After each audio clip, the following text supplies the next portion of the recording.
What is a contingency? Let's talk about it.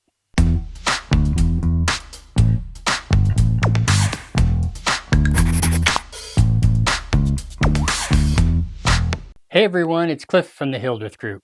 Thanks so much for taking the time to watch my video.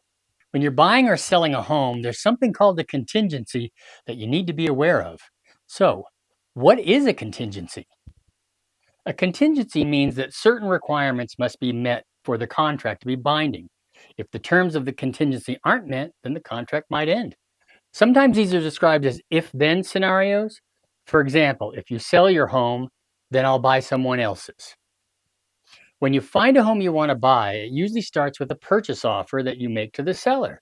When the seller eventually accepts your offer, the contingencies may be attached to that offer.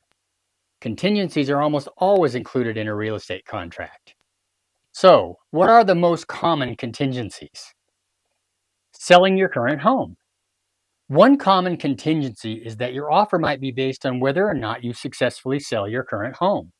This is called a chain of sale clause. These clauses are usually based on a certain time frame, maybe 30 to 60 days. Then after that time, if your home doesn't sell, your contract ends. If you're buying a home in a down market, then this might be more feasible. If you're trying to buy a house in a hot or competitive market, this is going to make it hard for you to compare to the other buyers. Next is appraisals. An appraisal contingency is a protection for you as a buyer.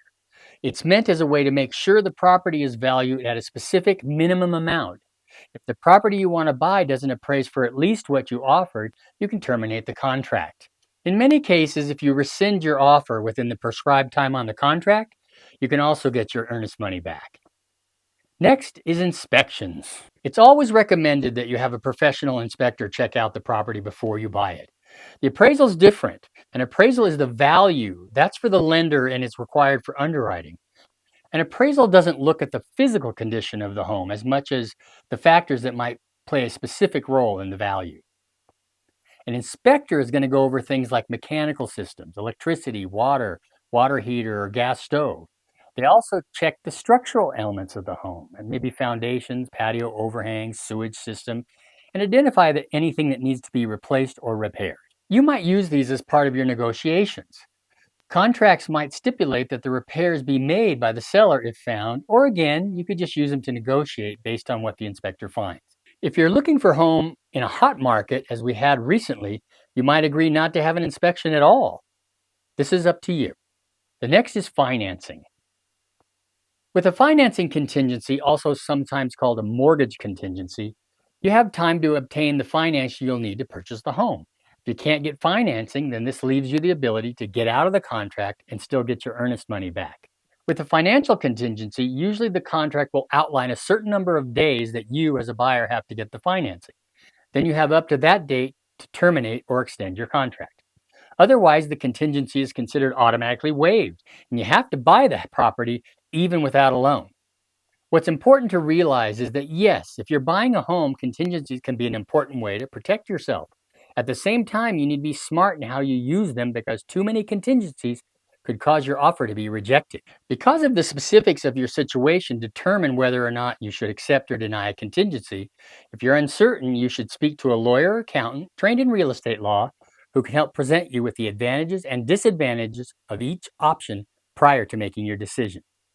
If you're buying in a competitive market, as I mentioned before, sellers aren't going to want to deal with a laundry list of contingencies.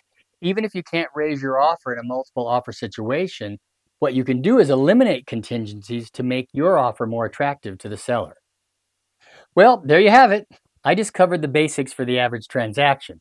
The reality is that almost anything, legal that is, can be a contingency as long as the person on the other side of the transaction will agree. Now that we've covered the basic contingencies, I have to give you my little disclaimer.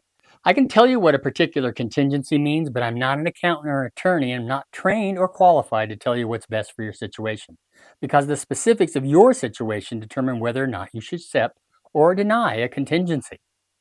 So, I hope these tips helped.